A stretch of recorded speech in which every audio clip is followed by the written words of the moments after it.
I feel there's a lot of builders out there that do make the clients feel uncomfortable about asking questions.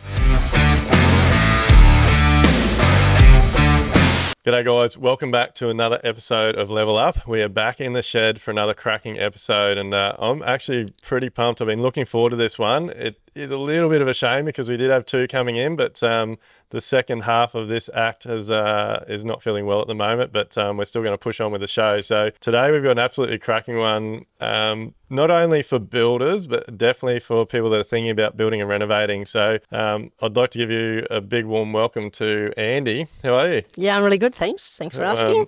Ande is from Lady Lynne Grove, one of our recent projects. Andy's done a bit of everything that I've just been learning, bit of acting, bit of voice coaching to me just now. But is also very, very passionate about helping people, has a charity called Forget Me Not. I do. Yes, I do. And I am passionate about helping people. You're exactly right. Yeah, so we'll definitely I really want to get into that towards the end of the podcast because I think it's incredible what you're doing. But I love, we've had a couple of clients come on now and tell their story. And even just sitting here before we started recording, I've learned so much about you. But can you tell us a little bit of the journey? Because we had a great process with you, and I know we put a lot of time and effort into our processes, our systems to build great relationships. But you guys made it so easy. Oh, thanks. Well, the feeling is mutual because, boy, we didn't know what we were in for. We didn't know what we didn't know. We didn't know if this was the right process for us. We didn't know whether we should sell and try and buy something already completed. So just the journey to come on board of thinking, shall we renovate? Here we go. We don't know what we're doing. Let's jump in. That took about 2 years in itself to make the decision. So we bought 5 years ago a little Queenslander on top of short legs and thought, this has got potential. Are we going to be the ones to realise that? Or what's going to happen? And a friend of ours said, don't be the sad people who have the drawings on the table when you've got an open house to sell your house. Own your own dream. So that kind of pushed us into thinking that this is the right decision for us. And then the looking around for different builders, we took word of mouth. We looked at other people's renovations. We looked at new builds. And we looked online a lot because that's kind of where the action is. We drove around a lot. The kids are saying, not again. Another few hours in the car driving. But then finally, the final word of mouth brought us to you guys, to D Pearce Constructions, and we thought, this feels good. This feels right. The quality of your work, the testimonials from other clients. And then finally, a mutual friend of ours had used you guys, and it just was kind of the icing on the cake. And then I read a little bit deeper about your backstory and knew that you had a connection to Nepal, which is where our charity works. And I thought, there it is. That's the final thing that got me over the line. I thought we've got some connection other than, timber, nails and a hammer. I think that's really, and I've only just learnt that only just while we were chatting before we went live, and that's really blown me away because it's something that I do, and that's part of the reason I put myself out there so much on social media, because I do really believe that I think so many of the horror stories you hear from clients could be avoided by simply finding something they can connect with the builder. I think a lot of people make a lot of decisions based on a referral from someone or a bottom, a lot of it's to do with the bottom figure on a piece of paper. But it's blown me away that you had been sort of looking at us, thinking about us, but the thing that made the final decision was you saw that I'd been to Everest and hung out in the villages and things, which is where you do a lot of charity work. I thought we'd walked on some of the same parts of the earth. It's got to be worth something. It's got to be, more than just, this is the rough price. This is the, what we do. Yeah. It just gave it that little bit of extra something. I thought, we've obviously had similar kinds of thoughts about being better, helping people, wanting to do something more. So Kate and I both decided it's D Pearce for us. It's unbelievable, isn't it? Because even I assume most people do, but even Camille and I, if we go and buy anything, we buy a piece of furniture, we buy a car. For us, it is a lot about connection. If we walk into a shop and the guy's blank face, no personality, just pushing to make a sale, even if we like it, 9 times out of 10 we'll leave. You're exactly right. Same for us, yeah. I have bought things of high value because their cat has the same name cat as mine, and I can hang my hat on something good and it feels right. I'm always looking for little serendipitous kind of moments in life, and I think that's about trusting your instincts somehow, and it's certainly played true for our connection, which is great. Yeah, because if you can connect with someone more personally, it means that the build becomes more of an experience. You're not just it's not just a build, hey, we're doing this, can you choose this, can you sign this? you can have, like, we've had some great conversations at our weekly meetings. Yeah, sure, yeah. Which have been a lot more personal and just talking about the building. So, like, it blew me away when one of your daughters is, I forget how old she is, but she's talking Just about, turning 11 actually next talking week. about Yeah. trading in shares and all types of things. So, yeah, making it a lot more personal, just, it means, I feel that it lets everyone relax a bit, makes decisions a lot easier. And ultimately, I really think it helps keep it more professional as well. Like, it's not just all, hey, we're building your project, you've got to pay this, buddy, sign this piece of paperwork. Like, Yeah. it adds a lot of value. Yeah, I mean, there's more. I think there's more to it than process. I mean, at the end of the day, you're having a connected relationship for 2 years plus. From the planning through to the pack process we went through. So there's a lot of pre-meetings and things, and all that time you're finding your feet, you're finding ways to connect, and you're really developing a friendship with each other, and trusting what you can deliver, how you're expecting me to respond as a client, how I'm expecting you to deliver on your, promise and your style. And I think then as you step through, all those things do happen. The sign here, check this, can you pop over for that? Those things just become part of the process. The real process is the developing an ongoing relationship, which has really worked out really well for us. Sorry to interrupt, guys, but we've got to thank our sponsors, because without them, we can't keep delivering you this incredible podcast. So massive shout out to D Pearce Constructions, Quoties, Live Life Build, and 44 Gallon Films. Make sure you go and check those guys out, support them so that we can keep delivering you this incredible podcast. Like, I'm just sitting here thinking about it as we're talking, like, you would have had to scroll back quite a way to see when I went to Nepal, because that's coming up probably close to 5, maybe even 6 years ago now. So that's something else that I really try and push the message out there, and I've learnt by putting myself out there on social media. It's like, people might try and do something and they'll do it for a few weeks, maybe in a few months, and they're not getting any returns out of it. Yeah. Like, it's a long-term game. And like, that proves it, because you would have had to scroll back a long way, in my feed. We like a good look. I mean, we really made the decision based on finding that. We figure everyone leaves a social impact somewhere. People make statements about things, and then we like to follow people's journeys. People inspire me with what they dream, and then watching those dreams unfold, little ones and big ones. And watching you was really turning a corner that 3 and 4 years ago about your mission to change the building industry, about your mission to make it better so builders can be better, your investment into mental health. All of those things ring true with the things that I believe in. And, finding those little connections way back in your feed, I thought, this is great. This guy's going somewhere. And look at, I've watched your evolution, the way you talk to people, your podcast coming on board, sharing more than just, hammers and nails. You're sharing personal connections with people about, why you connect, how you connect, looking at the Trademark boys and the way they're doing stuff. I just thought this is a really great connection. Yeah. And I think it actually goes both ways. Like, we are pretty picky and choosy with our clients. Like we did a job for a mutual friend of yours, which had said, hey, these guys, we've passed on your details, might get in touch and things. And then it was in very early on in one of our first couple of meetings that I found, I'd already been told by the mutual friend that you'd do some charity work, and then I know we had some more conversations about it. And for me, that was a good sign from the beginning that it was going to be a good relationship as well, because like Camille and I are very passionate about it. My other business partner, Amelia, like we really enjoy helping people. So I think getting those personal connections, and not only it means you can have a good relationship and you've got something you can talk about through the bill, but you have similar values. I think that's where it's at. That's where the magic happens.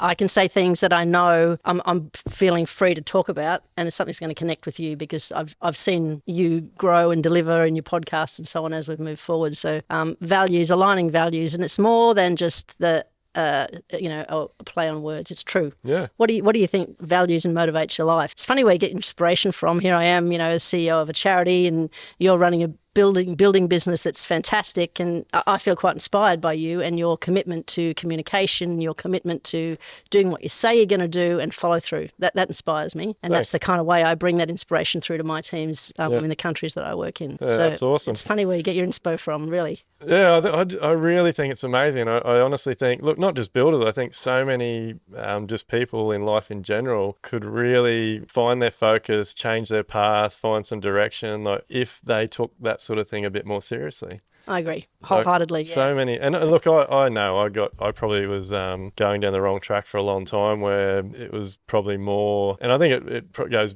right back to like school and how we're brought up, and then family background, all those sorts of things. But everything really started to change for me when I stopped chasing the dollar. Right. Yeah. And made it more personal. And Yeah. then things really started to take off. But so back to the renovation, because I think you've got That's why we're here. Right. well, we're here for everything. I think you've got so much value to add to my whole community that listens. But I do want to I really want to help homeowners have better experiences. And a lot of it is going to come from builders running better businesses and being more personal and having systems, processes, all those types of things. But you guys nailed it from the beginning. I'm not sure, like, what sort of, did you do homework? What sort of homework did you do? No, but I will say I'm married to a lawyer. Kate's a lawyer. So, lawyers are all about, processes and systems and, finding facts and so forth. So, and whatever we commit to, we do tend to jump in wholeheartedly, have a good look around, make sure that we're doing the best we can do to get the best outcome selfishly for us. We want to make sure we're doing the right thing. So the homework was big. What do you do? How do you do it? Do you deliver on time? What's the defects like? What's the ongoing work like? And looking into that just made us know that we've done enough homework. We felt sure for all of the insecurities to start with, having the first thought, oh my God, we're going to renovate. What's going to happen? I don't know. The first thing, I can't hang up a picture. Yeah. Literally, it's not my thing at all. I can write you a nice poem. It's not my skill set. So feeling brave enough to jump in, I had to find somewhere that I felt like I'm in safe hands here. And then when you send us an email, I want to respond. I want to make sure that you know what I want, that I know that I'm going to deliver to you on this particular time, or it's going to take 2 more days. But the magic sprinkling above it all, I think, is communication. Yeah. Saying what you feel, being brave enough to say what you feel, and listening to the response, and, working through, you say there's only solutions. The world is built on solutions. That's how we move forward. It's true. Let's work towards a solution on something. There's a plan B, a plan C, keeping plan A in mind, always trying to focus back to what you wanted in the first place. And I think communication is the magic. I really do. Yeah. And then you put it on email, you can go back to check, because who knows after 2.5 years what you said you wanted or didn't want, or where. Yeah. We've gone back over emails thinking, did we decide on that? Where did that go? How did that go? And we've got a trail about it, so we know where the outcome finally lay, because we communicated well about things. And it doesn't have to be that hard to do, does it? Like, it's not hard to follow up a conversation or send we say we do meeting minutes, but like, as you would know, like after the meetings, like a lot of the time it was dot points. Like, completely, yes. It was just simple dot points. And then we would add 1 or 2 and you'd add 1 or 2, and then we've got a complete set of our meeting. Yeah. And it worked really easily. It was a two-way street. It was certainly a two-way street. Anything that we suggested, you took on board and unpacked. You told us why it was a good idea or not a good idea, always keeping in mind that this was what we wanted and trying to work towards our solution, which was really great, because at the end of the day, we didn't really know what we wanted. We said, we want to build this up big, I want more space, want some light. You're like, okay. Well, a lot of that, so Kate and Andrew's job was with Aaron. We do a lot of work with Aaron, as you know, if you listen all the time.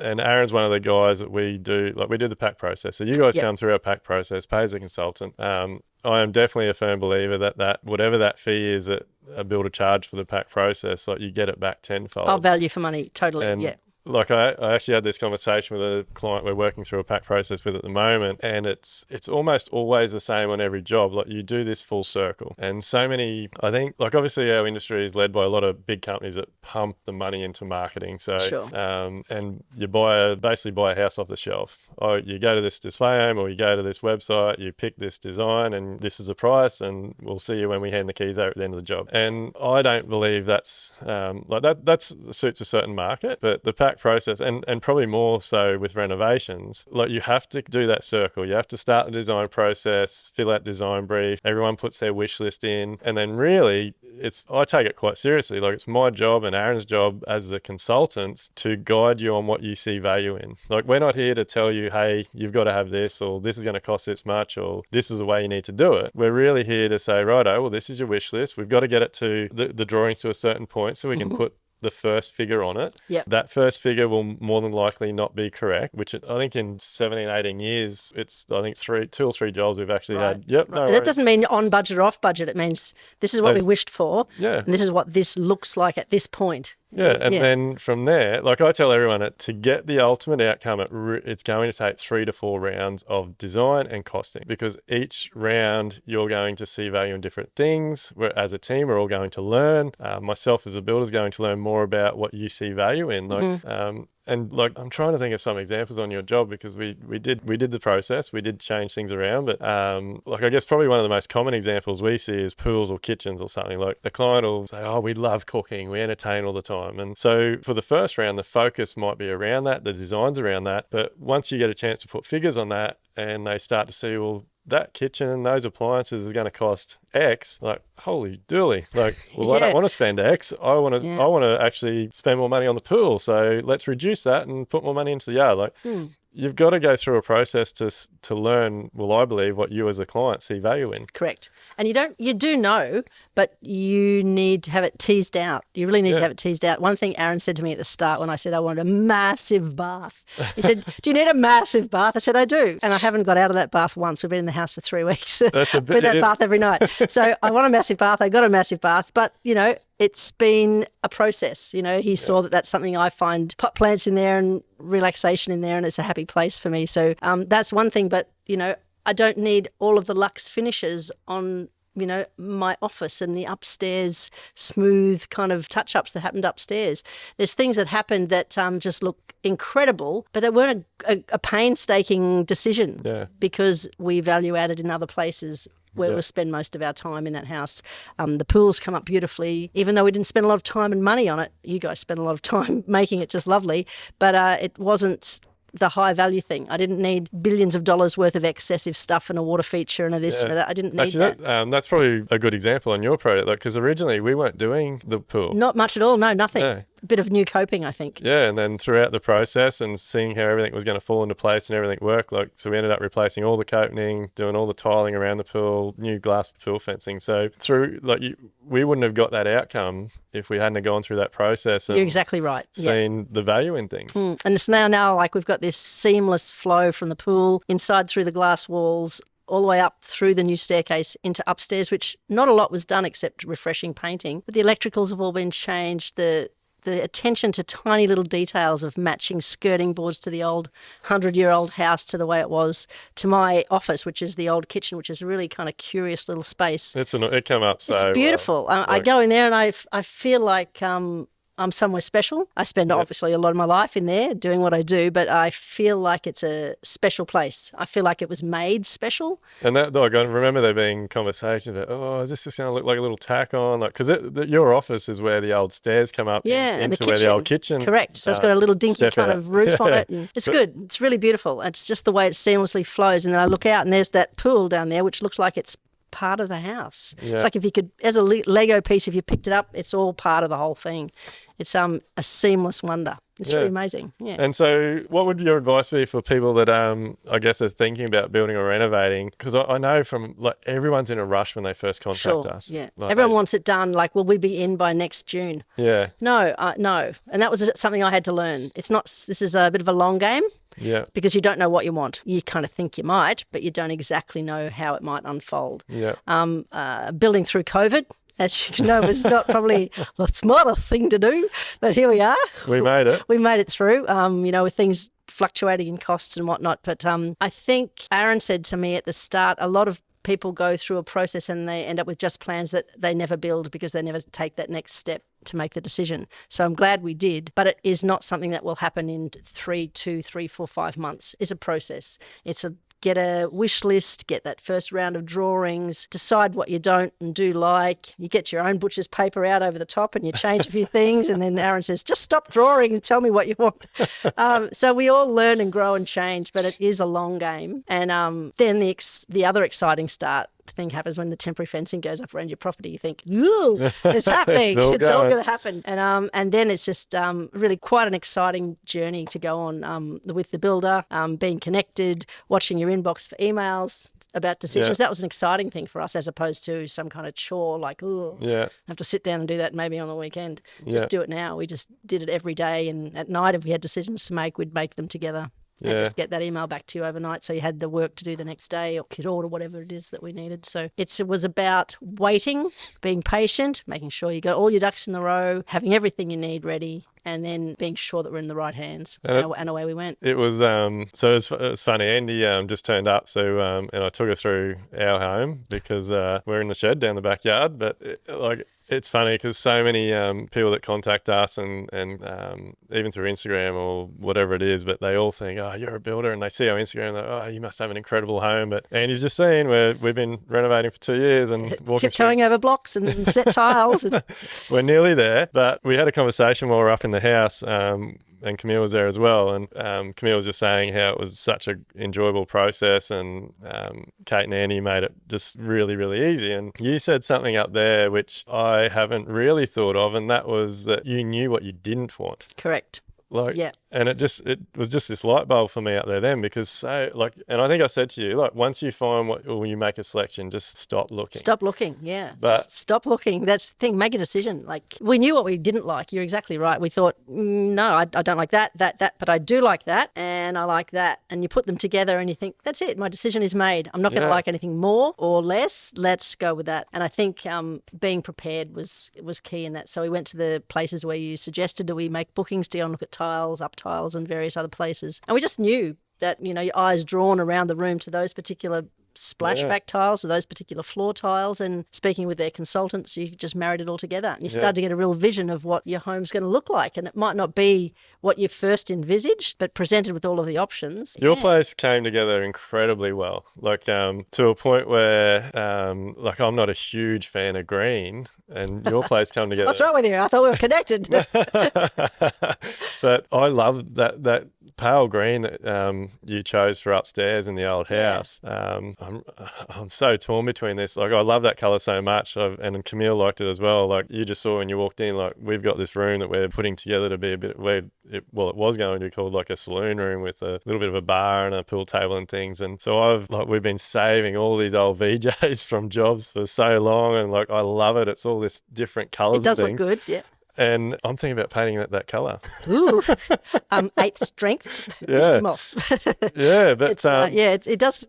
It's fresh and soothing, and it's quite nice, isn't it? But I think what you said about knowing what you don't want, I'm going to use that now when I'm trying to make decisions, because you everything in that house has come together so well. You didn't get any external help. Nothing. Did you? No. Actually, there is one woman on Insta. Again, talk about a connection like Nepal or naming my cat. Therefore, I'll buy the couch because it's the same name.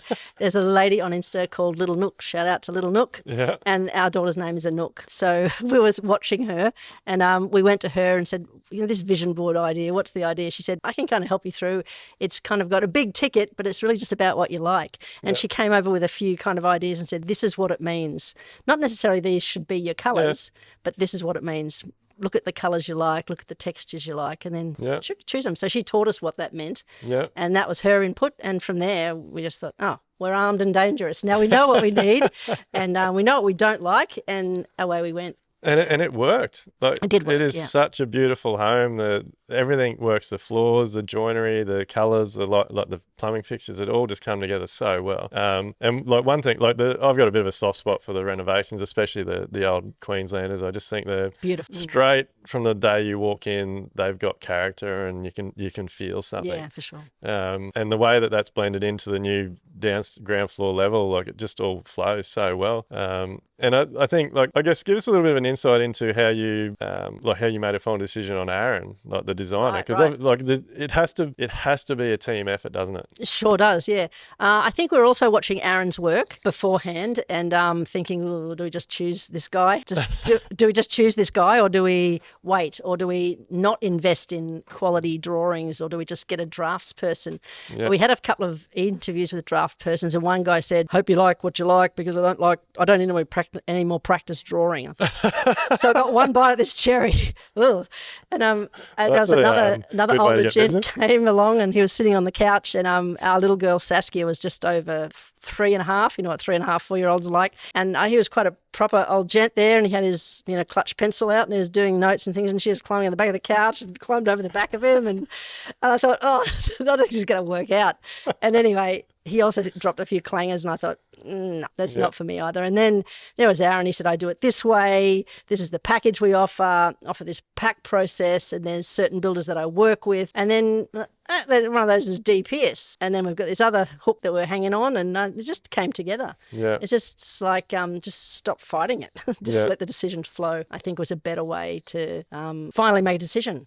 Put your fingers on the keyboard and make a decision. Just stop overthinking. We like the designers and architects we choose to do work with. Like one of the main reasons we'll work with them is because they, like, I see how they get out of the client. They're not trying to draw something for themselves. They're actually trying to learn how the client lives, how you operate as a family, how you do, like, guests over, family over, do people come and stay a few times a year? When they really find out about how you operate, even down to like the types of hobbies you have and things, and like, because one of your big things was the home office. Correct.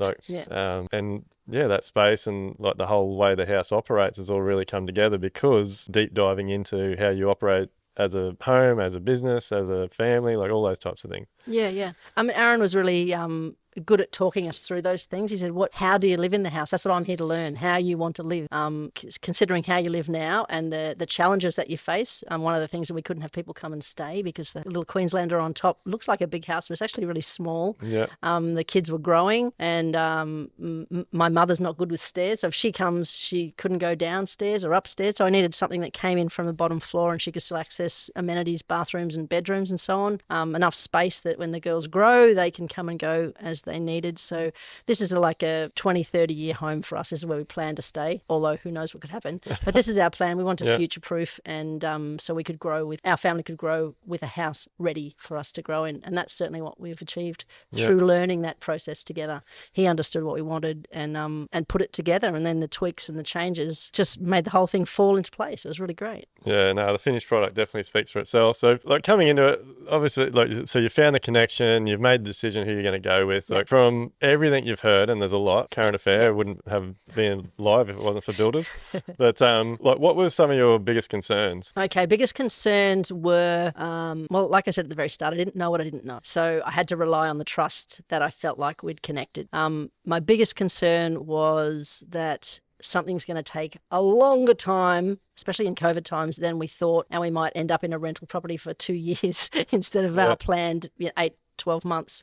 So I was afraid of those kinds of blowouts. I was afraid that I was afraid about investing in a company that might fall over. You read all the horror stories about business going bust. You've just given them your draw 3 of, $85,000 and it's paid all their debts and you're out. I was afraid of all those things. Yeah. So feeling more secure about D Pearce Constructions and their ongoing work and the ethics that you kind of show as well as talk about, that made me feel secure. And I was also really concerned about, I think, how I would live in this new magnificent space. I'm used to cowering in 2 rooms.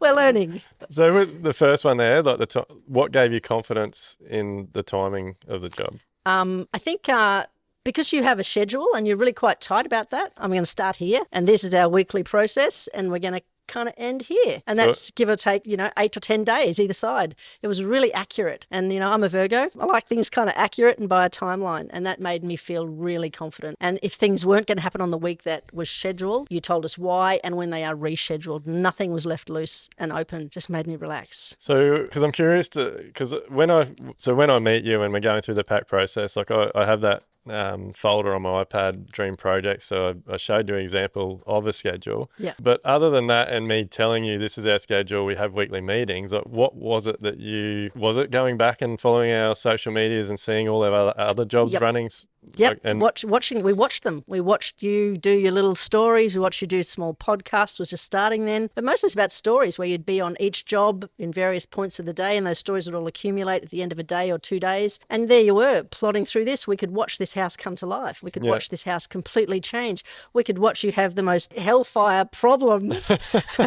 I tried to pour this massive driveway in the rain, and it was sludge and slop, and you pulled your hair out, but you said, I put a shout out, and then all these people came to help me. And I just thought, this is a man who's focused on getting it done. And despite the weather, and there was some pretty bad weather, despite the COVID barricades we came up against, despite all those things, we kept on track, just kept plodding along on track, and nothing was pushed aside. Nothing was too hard. Everything was solutions based. And I think that just made me feel like, well, we could get this done. He's got it done before under very trying conditions. And people who probably clearly aren't as maybe committed to their communication as I am, we can do it. Because I think Instagram's free. I know. Amazing. It does. I would love to do more of it. I don't. I don't get a lot of time to do it, but I'm really glad you said that, because that's how I feel. I feel if I can just show a few little stories every now and then, and obviously Shay, we do the project updates and those sorts of things. The podcast has taken over a little bit from them, but I think you can show so much. I should have done some more voice warming before this. Kate was giving Andy was giving me a lesson, but you can show so much in a little 60-second video, because I know for a long time there, I was doing stories saying, hey, I'm just about to meet these clients for our weekly meeting, I've got to discuss this with them, and then after the meeting I'd say, oh, this has been happening on site, so I've just informed the client. And for me, that sort of stuff saves so many conversations. Correct. Because you just confirmed for me, if clients are watching you, I think everyone's watching. Yeah. You're leaving a footprint and people are watching, and that's show, don't tell. And you're showing, you're walking around with the camera and you're pointing things in the back and you're saying, this was crap, but now look, you're just watching that. It's better than reading a report. I'm not into reading lots of stuff. I'm very visual. I love listening to people. I love it when you interviewed your clients on site. I love it when you interview some of your team here and there, and showed what you're made of. That to me just spoke volumes. So for a free service, your Instagram, I honestly can't believe more builders aren't putting themselves out there. And I feel I would never pay someone to do it. I think for me, like you talked about with the connection, for me that's it. I don't want to pay a media or marketing company, me take photos, send them to them, then do my scheduling and photos and things, because it's inauthentic, isn't it? Yeah, it's not expressing me or Camille or our business. Yeah. Anyone can write a spiel about a picture or tell their clients they don't have any issues, or we do schedules on our jobs. But really, as a builder, I'm the only one that can go on site and demonstrate that. Correct, yeah. The other thing that shone through in those stories, which I'll just touch on, is you've got this finished, beautiful product in the background that you and your team built. And there was a sense of pride there, like, look what we did. This is really cool. And it shows people the quality of the work. I mean, if you're selling something, you want to show this is how it worked and these were the processes that we took. Yeah. And I think people can relate to that. I want me some of that. Yeah. I want that. I want that to be my product at the end. Yeah. Yeah, I want you to be proud of the product that you're delivering to me. Yeah. And I think as a client, that was worth a lot. Yeah, no, that's awesome. So so we were able to solve the things that you had concerns about they're just simple things, really, aren't they? Yeah. I think scheduling. There's a lot of builders that don't do scheduling. I think it's for us, it's really changed our business. It definitely allows us to be a lot more organised. But were you a huge change to our business was the weekly site visits? I know we look forward to it every Tuesday morning, 7:30. We thought, come on, let's go. Oh, seriously, I'd turn up to site and these guys were pumped every week. What do you got to show us? Let's get into it. It was fantastic. But getting access in, it was just so exciting. And we kept saying every night, we'd say, just can't wait to get home. Really can't wait to get home. And, once the stick framing went up, it's get this vision of what it's going to be like. It was really super exciting. Yeah. And I tell you another thing is the neighbourhood around us. People are stopping us saying, wow, that place is like an anthill. It's like an anthill. It's like brrr, people are working all the time. Rain, hail or shine, you were there doing something. And then it got all shut up. They said, we can't see what's going on.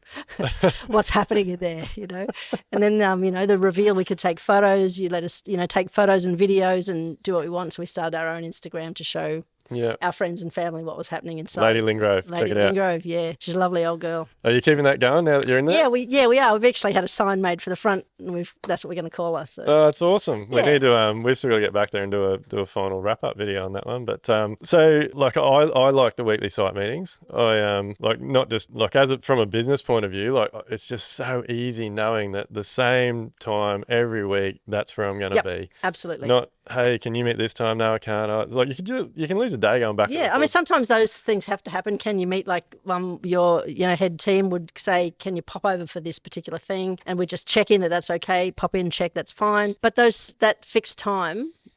We knew we were going to get to see stuff, which is exciting. But secondly, you could share any concerns aside from email of what you meant. This is what I meant by that. We could have a rethink about this little thing or that little thing. And we could make decisions together there and then on the spot, document them, minute them, done. So but it was like, because it was like, it's such a simple thing, but like by having those meetings, the few little things that did get resolved through the job, like they're done, or you know about them and they're done by the next week. Yep. But from like seriously the excitement, like I just love turning up and seeing clients so pumped and excited to have a look around, and like there was at certain stages of the job, like I remember like meeting you at the front and saying, oh look, there's not a lot to look at this week, and you'd be like, no, there's heaps. Like, look, you've done that over there, you put that bit of timber on. Like that wasn't there last week.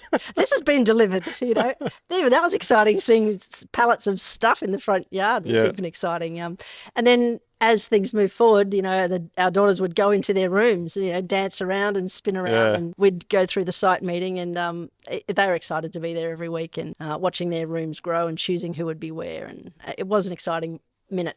It really set us up for the day. We were always happy on Tuesdays when the site visit happened. Yeah, I love it. I think I just have such an incredible job. Like Camille and I think we're pretty blessed, like to be able to deliver people something that changes their lives. Like, and it wasn't just you. Like you're right, it was your girls. Like seeing the excitement on their faces when always exciting. Like like the day they those window seats went in, they're like, oh, this is awesome, like we can stand on this, we can look out the window, and I freaked out because I thought they were going to drop it on their fingers, but but then you told us we've done this, they've got a little recess, there's no smashing fingers. That's good. It's so good just seeing it all come together, and it's a pleasure working for clients that are just so, I guess, just listen like that. I think that for us, that's and I think it's the type of clients we attract. Like everything, all the advice we give, like you guys you ran with it. There was a few things you come back, said, oh look, no, we're going to do this here and we're going to do this here, but it was just very easy conversation, and it was absolute pleasure knowing that you guys were really taking everything on board that we said. It was all taken seriously, and it was just a pleasure to the whole job. Actually, we'll go back a little bit because there was one there was a situation at the fairly early in the job when we started excavating footings where we found asbestos in the ground. Dun, dun. And, oh no, the poison word. And like it makes me feel sick in the stomach because like I have my spiel, we do our pack process, we have this dream projects folder, and like I say to people, look, that it's a renovation, something may come up, and like things go really, really smooth, and then like just one phone call can make everyone very nervous. Yes, not the word. Oh no, the word. I mean, we were all shocked by it. I mean, it's buried under footing you can't see, under old footings, under some old cement. So so in a sludgy dig, what can you do? It's so to give a little bit of background, we'd lifted the house, we'd done all the pier holes for all the new posts, we'd done all the plumbing under slab, like we'd done a lot of digging, and everything was fine. And then we started doing our slab prep and digging all the internal thickening beams, and hit asbestos. And it wasn't a huge amount, but these days, given how bad it is, it sort of had the potential to turn into a big deal. It did cost a little bit of money, but so what happened? We the guys on site, they found the asbestos, they got it. So what happened? We'd put it. We hadn't seen it. Like it was so small. It was literally. I think in the end, it turned out to be about half a dozen pieces of size of 50-cent pieces. No one had actually spotted it. The waste had been loaded in the truck, and then when it had gone to the dump has cameras that view the trucks as they're going in, and someone watching the cameras had seen this bit of asbestos, like the size of a 50-cent piece, sitting on top of a sludge load, of this sludge in the back of a truck, and basically shut the dump down, rang us up, hey, no more material from that site can come here. Now we've got to go back and sieve this material that you've already dumped here. And it was Oh, it wasn't fun. it wasn't fun. It shut the site down for about a day and a half. We had to get an asbestos company in to sieve the area and then give us a certificate to say, hey, it's all good, and ended up costing few $1,000s. But the good thing was no fine happened. Yeah. So that was the only lucky piece. Yeah, there was potential that the dump was going to fine us, but because they didn't find any more, it was all good. But I'm always nervous about those conversations and situations. Like, did we handle that okay? Look, you did handle it okay. I mean, I know that night on the couch, Kate and I were saying, but it's no one's fault. Yeah. Whoever the sucker was that buried it back there, back in the day, who probably was unaware, although back then might have been just fill. It was little tiny pieces. You used it every day of the week back then. So look, you did handle it very well. You said, "Hey, you talk about we," because we did enter into a team relationship. Yeah. We've hit a problem and this is what it looks like. And I think the bravery in just telling it how it is. It wasn't sugar-coated, wasn't anything. It was, this is how it is. We'll take it step by step. We're waiting to see if they'll fine us. We're looking, fine-tooth comb through. There doesn't seem to be anything else. I think just the fact you're brave and say it how it is, and that's all you can do, is be authentic and tell it how it is, and then wait and see how your client responds. It's not your fault there was asbestos under our slab. It's not our fault there was asbestos under our slab. It's just the way it is, like you hit a boulder. So for you, that's the way it is. For you as a client, so I do warn people when in the early stages, like, look, I do say what I think. If I say it for because I'm educating you, take it or leave it, blah, blah, blah. But on renovations, I'm always telling clients, look, we do the pack process, we investigate as much as we can, but there is some things that are just out of our control. And earthworks is generally where it happens. You hit an old septic tank or a grease trap. We've actually, yours turned out to be quite lucky. We're actually doing a job at the moment where we found it in the ground as well, and we've had to get a skip bin in, and we've half filled a skip bin. Every time we touch a new bit of ground, and we're talking down 600-700 deep, we're finding it. So it's just something that comes up, but I feel it's my responsibility especially with older homes, to warn people right off the bat. This may happen. And do you think by doing that it sort of gave you a little bit of comfort? Or he knows, he's telling us it might happen. He knows how he's going to handle it if it does happen. I think the thing was what you just said there. I knew that it might happen. We always know it might happen, but feeling sure that you knew what to do because it did happen. Yeah. I don't have to deal with it. I don't have to know what to do. I don't have to deal with the dump. I don't have to know that all that's got to be put back and sieved through. I didn't have to know anything about that. I just had to know that this is the impact financially and this is what we're dealing with. Yeah. A bummer. As it is, it's a bummer, but there's nothing we can do about it. Just thankful that it's not bigger, that it's not more, and let's just keep going. Yeah. Yeah, and I think that's it. Just you knew what to do. I didn't have to know what to do. So knowing what you know now and going through the process, obviously there was a couple of little hiccups along the way like that. What advice, I guess, what's maybe 3 things for someone that's thinking about building or renovating? What's 3 things you would tell them to, I guess, not be nervous of, or maybe ask the builder?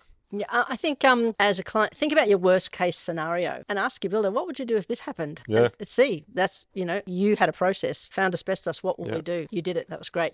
I think that's one thing. Don't be afraid to ask questions of your builder, and then stop talking. Let them talk. Let them tell you what the answer would be or how they would handle it, and then what your responsibility is in that process. That's probably the main thing. Ask questions. Yeah. That probably caps out all 3.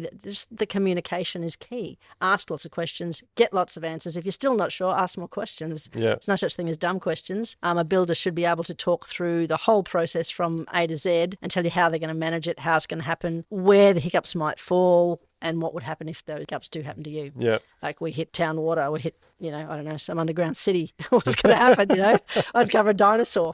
I mean, anything's possible, let's face it. Something you just said then, there's no question's a dumb question. I do feel, even just from some of the questions we get through Instagram and stuff from other people building with other builders. I feel there's a lot of builders out there that do make the clients feel uncomfortable about asking questions. I feel like as builders, we probably, or some builders, and I think I did for a long time, we probably get a little bit complacent. We're doing the same thing every day. It doesn't mean anything to us. But I've really learnt that, like yourselves, it's the first time. Yeah. I've got to make them feel comfortable. No question's a silly question. Ask what you want.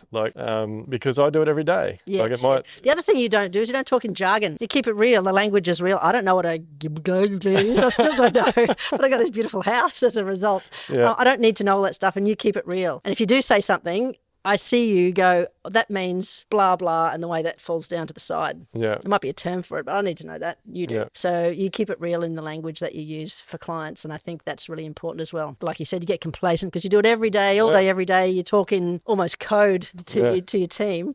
And well, I don't know what that means, but they do. And then you can explain it to me in layman's terms, and that's really handy, or laywoman's terms in our case. Yeah. So what's your favourite part? Now you're in there, you're loving it. What's the favourite? Sick. Okay. I will admit that I've been sleeping on the couch downstairs because we got a new puppy. As I've slept on the couch a few nights, and the whole side of the wall is glass. And in the early morning, all I can see is palm trees and glass, and I feel really comfortable at home. Yeah. Equal first is the bath. Equal first is that bath. Man, it's gorgeous in there. Yeah. I love it. Actually, one thing I'd like to touch on before we move on to some other stuff you're doing, because I did feel quite bad about it, like at the end there when you guys wanted to get in there. Oh, yeah, where? So, like in the end, like we're pretty strict on our processes and systems, and like I get it. Like it's at the end of the job, and every client wants to move in, and it was just I don't know. I'm not sure. I think we were waiting, in the end, we were waiting for the final certificate from the certifier or something. So there was actually like almost a 2-week period where the house was sitting there. Yeah. And you guys, we wouldn't let you move in. They'll give you the keys. I think the final thing was that the bank said they'd paid the final payment. Yeah. And they showed us that they had, but they couldn't prove to us that they had. Yeah, they said it was processed in and they processing. had some hiccup in their process. So the guys had booked a removal truck for the Monday, and right up until late the Friday afternoon, I think it was my daughter's birthday, and like I'm at the birthday party, and the guys were like, "Oh, can we please move in? We want to book our removals." And I'm like, "Oh, we haven't been paid. It's not in our account." And they sent me a message, and it's like from the bank, and it's being processed, and I'm like, "Oh, look, I'm so sorry, but like we've been told before that it's in process, and 3 months later we're still fighting for a payment." So like the reason I wanted to bring this up, like I felt horrible, but like it is important to stick to your processes. Yeah, at the end of the day, we just thought, we've got friends coming to help us pack up little things. You know, we just said sayonara to the rental. We had dinner, afternoon tea, we had a nice time, we had a bit of a packing party, we just kind of waited. And we did reflect about, this is your process. We knew this was your process. We tried every which way, and we decided to blame the bank. So it all fell into place. It all fell into place perfectly. Truck turned up, money was in the bank, and it all went fine. Yeah, so like I checked, Camille checked the bank account like early Monday morning. It hadn't cleared, but it was there, and we're like, look, it's sitting there. Go for your life. Yeah, and, it's all it all worked out. But I really want to get into what you do away from not just the process we've had building and renovating. You've got a charity called Forget Me Not. Yeah. And I take my hat off to you. Like I just think it's amazing. Can you tell us a little bit about that? Sure. So Forget Me Not Australia is a charity that we started in 2005 by opening an orphanage for 6 little girls in Nepal. And through a young traveller friend, went travelling and visited a few orphanages and thought it was just hell, and thought maybe we could do this better. So he came back to Australia with this seed of an idea, and kind of pitched it to Kate, who was a newly emerged lawyer at the time, and his sister. They went through law together. And they wrote a constitution, made some community inquiries. Would anyone be interested in supporting this idea of a orphanage, starting an orphanage for girls who are particularly hard done by in a country like Nepal? Daughters are less valued than sons. And what with one thing and another, we had some community engagement, and I came on board then. I knew the young traveller, and was very much wrapped up in my community there in Harvey Bay, actually. Yeah. A bit further north. And we opened an orphanage a year and a half later after some fundraising for 6 tiny little girls between 4 and 6 years old. And over the years, that number grew from 4 to 6, 8, 10, 14, 18, 20. Finally had 20 little girls in an orphanage in Kathmandu that we were caring for with child sponsorship kind of model, doing all the right things, providing the best we could for them with committed sponsors. Yeah. And it was all running very, very smoothly. And then we were approached to fund this orphanage in Uganda for 39 starving children. And a lady who'd been helping them had been to World Food Bank and various other big charities saying, help, these children are starving, and no one would. So we put it out to our donors and sponsors to say, we're not going to detract from our Nepal works, but Yep. if you're keen or interested, can you help us support these children? So a lot of people threw their hat in the ring, jumped on board, and we sent a little tranche of money over there to get them going. A lot of communication, and then about 3 months, Kate and I decided we'd go to Uganda to just check out what's going on, help them get better established, so we could help them better, because we can't just pour money in without them having an organisation in place that could Some sort of account structure. for the money, structure that the children were in school, all the right things were happening. Plus, of course, we're trustees for other people's money. In charity, you give me money with the hope that I can deliver on what you say. So we went there, and then we had another volunteer come with us, and she stayed on board. The children were doing better. They were better fed. But when we got there, they were really hungry. It's like, 39 little starving faces, big eyes, pot bellies, scantily clad, and, their tummies like watermelons. Like, boom, boom. And I thought, that's my turning point, really. Even though I was very committed to our Nepal project, at that point I thought, what am I doing? I looked at the sky and I thought, here I am, these kids are looking at me like I'm going to save them. I either get in deep and work it out, or I don't. Yeah. And I made that decision at that time that I'm going to do everything that I can to get these children fed, alive, and moving into their lives. And we left our volunteer there, and she put a forensic audit through their books, and then started picking away at the accounts and things. And man, opened a can. Yeah. It was all fault. The children had all been trafficked. They were moved from their families for the purpose of luring charities or individuals to fund them. Just a business model with children as the commodity. You sent me a link, and I was blown away by that.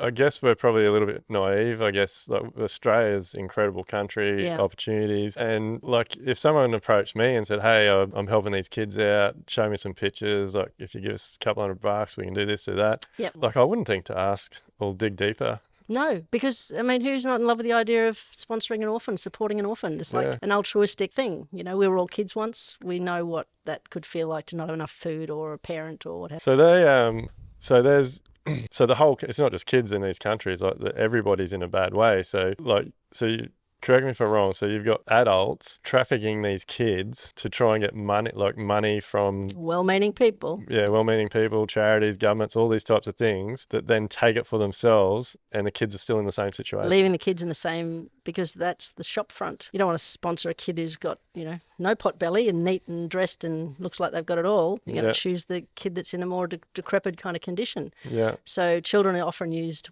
in the majority of the cases, used as that front for the business model of child sponsorship. And it's not just in Uganda for us where we fell prey. It's, across the global south. It's through, Eastern European countries. It's everywhere. That child sponsorship model where children are kept in a residential orphanage condition is really not where it's happening. Yeah.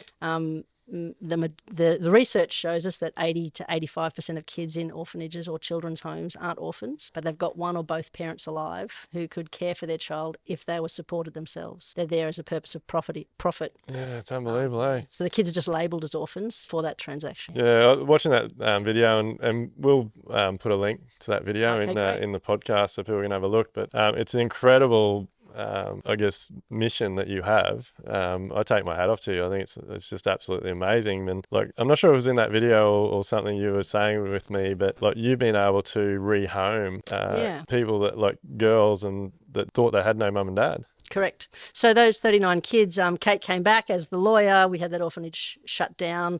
We rescued the children, for want of a better word, worked with social workers and mentors and other organisations to find all of their families. It took some time to retrace their families and then work out how best to support that child at home. Now, of those children, of those 39 Ugandan children, there's still 12 under our care. Going through, we've got an engineer, and we've got a builder, we've got a mechanic, we've got a fashion designer, we've got 2 young midwives, and several of the littlest ones are still in that finishing grade 11 and 12 at school. So they're doing very well. And our donors, if we told the truth of what had happened, that first 30,000 did feed some of them, but, a lot of it was squandered. They stuck with us and said, go get them. So we thought you've picked the wrong organisation to deal with, because we expect transparency, we expect openness, and we're all learning. So if there's some incident or something, tell us and let's grow together. So once we came back from Uganda, we put that spotlight deeply on our Nepal project that had been thriving for 8 years, completely thriving for 8 years with donors. Our young founder won Queenslander of the Year runner-up, and we'd won accolades and all sorts of things for doing what we were doing.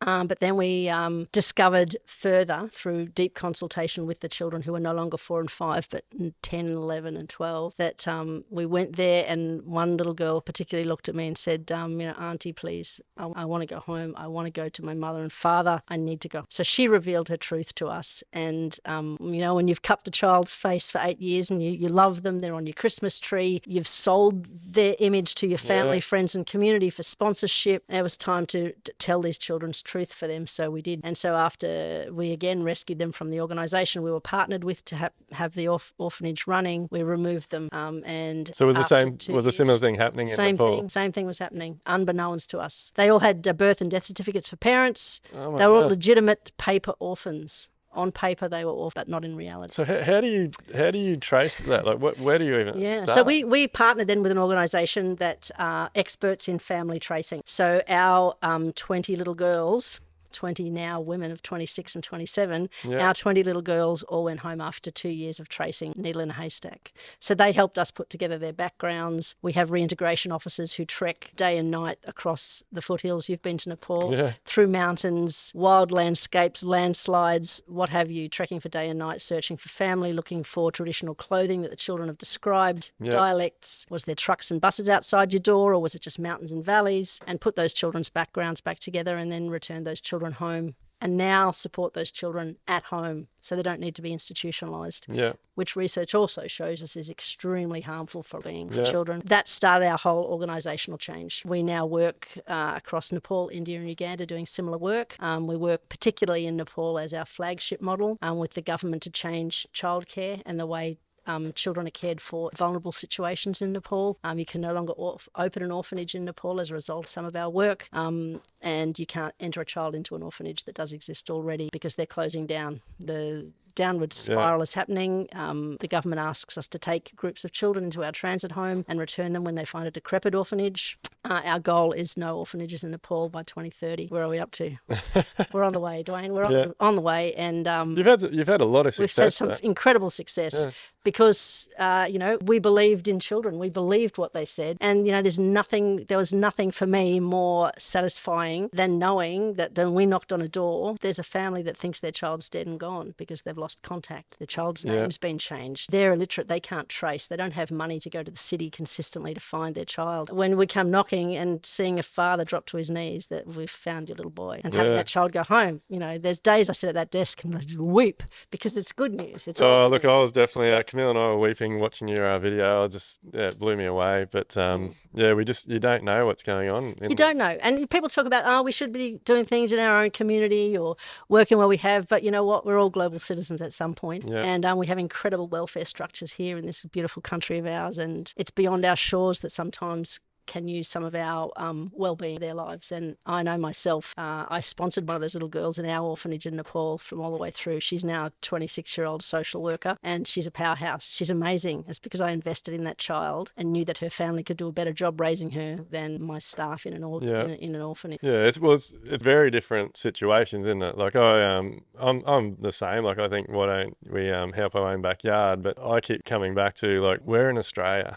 Like, we have so much opportunity. Mm-hmm. Everyone gets to go to school. And, like, really, I know there's kids out there that are brought up in terrible situations and home life. But everyone gets to an age where you have to make a decision. Sure. And a lot of these kids in third world countries, like, they don't get to make decisions. And their families don't, because, like you said, they're uneducated. They can't read and write. They're faced with an incredible thing. Like, someone comes through, a child trafficker will come through a village and say, if you give me a little bit of your cash, like sell a cow or sell the last bit of your land and your child, I'll take them to this home where they'll be educated by foreigners. Who doesn't want the best? So the parents are trying to do the right thing. They're trying to do the right thing. They want a better hope for their child, so they relinquish their child with a little bit of cash and the child and send them off with the traffickers. Sometimes 2 or 3 children from a village will go, and we might end up bringing 1 or 2 home. Sometimes all of them come home eventually, but they hope for the best. So they don't sell their children. They pay for their child to go and get a better education, and they're tricked. They sign a document they can't read with the press of a thumb as their signature, and their child slips into the orphanage business. And then so the traffickers get a fee for each child. Yep, they get maybe about 1,500 AUD is the common kind of figure. Slip them into there with a false document, and that child is untraceable by family, at least. That's unbelievable. Look, I take my hat off for what you're doing. I think it's absolutely amazing. We'll drop some links if anyone wants to jump on board and sponsor you or find out more. We're tax deductible. Yeah, look, I think it's a really, really valuable cause, and yeah, look, you never know. We're talking about some stuff. Hopefully we can do a lot more with you in the future when it comes to that type of thing. Yeah, I hope so. Like, did you, like, a little, like, definitely getting away from the housing stuff now, but like, is that something that you thought you would ever be doing? Like, because you said at the start here that you were an actress for a while and you did some theatre and things. Like how's all this fallen into place? It's funny, I think when doors get presented to you, no matter how scary they look, I think you owe yourself a peek inside, because that's where a great life can happen. And yes, I did do acting. I wanted to be a lady wrestler when I was about 7. Thought I had something special to offer. And on and on I went. I liked accounting. I liked a bit of this and a bit of that. I was a swimming instructor. I did all sorts of things, trying to find something that I loved. And, my degree is in communication and journalism. And so I've always loved to communicate with people. But I never thought that I would be the CEO of an international children's charity that really worked with and for children, about children, with a long-term goal of closing down orphanages and having children with families. I never thought that would be me. Yeah. I never thought that would be me, of course. I thought maybe, I don't know, it might be someone like Sandra Bullock. I don't know. I don't know who I thought I might be, but this is me now. And I certainly feel like I've had several lives in one. And, completing this house, I never thought I'd do that either. I was telling Camille when I first got here, a friend was leaving after morning tea the other day. We've got this new little kind of designer dog for the girls. I'm standing in front of our beautiful home there, and I was patting the dog, watching a fancy car drive away. Kind of had a surreal moment. I thought, this is my life now. You just never know when you say yes to things and you open doors, and you be a bit brave. I think great things. Yeah, look, it's amazing. So do you do things, work on yourself now? Like, do you because I'd imagine having this charity business, like, it has opened up a lot of doors, but has it made you change habits that you may have had in the past, or been brought up, or ideas you were brought up with? And yeah, look, we also, back in another life, we used to run a big health food store in Sydney, and that was about building business and having the right mindset. And I did some Anthony Robbins fire walks and some ice baths, and did all those kinds of things there about the power of thinking big and all those kinds of things. And as I went on and on in my life growing, one of the things that our chairman said to me is, he said, Andy, always be teachable, always be teachable. And another one of the mentors that works with our charity now and then, she says, always have a younger mentor and an older mentor, and find your inspiration from unexpected places. I think that's one of the things I said to you earlier. You just have to find inspiration. Little snippets make you grow. My daily practice is about probably thinking about how's my mind today? How am I feeling today? I've got the problems that I'm trying to solve. Can I face any of it? I'm big on mantras, so I'm often found calling out in the mirror things. Open the front door and yell out into the neighbourhood, here there, morning, just saying my stuff. That's awesome. Yeah, I talk to myself in the mirror. Yeah. This is what you believe, this is what you do. Now go and do it. Yeah. If I've got a big interview or an interview on ABC or something like that, I talk about it and I talk to myself about it, and I say, this is what I think needs to happen. But the biggest thing I try and do is try and just be me, because I'm good enough. Yeah. And what I have to say is good. That's really important, isn't it? You have to believe in yourself. Don't worry about other back people. Yourself. Yeah. Absolutely. Ladbroke stole my tagline. But you have to back yourself. You have to. You completely have to. Because a lot of time, no one else is going to give you a pat on the back. No. I think the fact that you stand in front of a mirror is frigging fantastic. You got to hold your own hand and say it. Yeah. Say it. Yeah. I'm often telling I've got 2 older daughters as well, a 29 and 26-year-old daughter. And I say to them, tell yourself, go and stand there and tell yourself. We brush our little girl's hair and say, I'm great, I'm beautiful, I'm kind, I'm calm, I can do it. And then we, do a few karate kicks and out the door we go. I think it's one thing knowing those things in your mind, or you might read about it or see it on Instagram. But if you do it, it actually makes a difference. It lifts your spirit, sets your mindset for the day, and, shake it out now and then. If you're feeling crap, just shake it out and take some breaths. I imagine turning up over there now and seeing girls that you've put through charity and things like that, that would be a big driver. Incredible. That's incredible. That's never thought that would be my life. But, I've got, for want of a better word, 20 children or adult women now that look up to me, that form part of a really strong structure in my life globally. And they're amazing women. My team across the world are incredible people. Our organisation goes from strength to strength, but it's only as a result of people who can support us and who can see value in this work and join us on this achievable mission. Yeah, because that 20 odd women now, like they're going to have an incredible impact on each of their groups. Correct. So it's just going to grow and grow and grow. I mean, support one child in an orphanage, sure. But support one child going home, you support their siblings, their parents, you put them into livelihood opportunities, you solve some of their social problems, connect them to social services that they didn't even know existed. Better bang for your buck, bigger value delivery, and you're supporting the child all the way along to get through school and to get into where their hopes and dreams might come alive. Yeah. No, look, it's been an absolute pleasure having a chat to you. Thanks so much for being an incredible client. Go and check out Lady Lingrove. It's at Lady Lingrove on Instagram. And look, massive shout out for Forget Me Not. Like, go and support the guys. Get behind it. It's an incredible cause. Just keep doing what you're doing. You're killing it. And same. Well, I think we're going to have you back for a round two because I think, and we definitely need to get Kate here as well. Yeah, when she's feeling well, she'll be here. Yeah. All right, guys. Hope you've liked it. Another cracking episode. Look forward to seeing you on the next one. Cheers. Are you ready to build smarter, live better, and enjoy life? Then head over to livelifebuild.com/elevate to get started.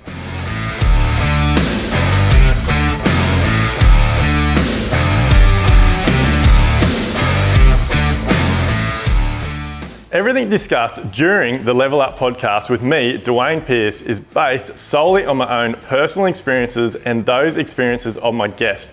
The information, opinions, and recommendations presented in this podcast are for general information only, and any reliance on the information provided in this podcast is done at your own risk. We recommend that you obtain your own professional advice in respect to the topics discussed during this podcast.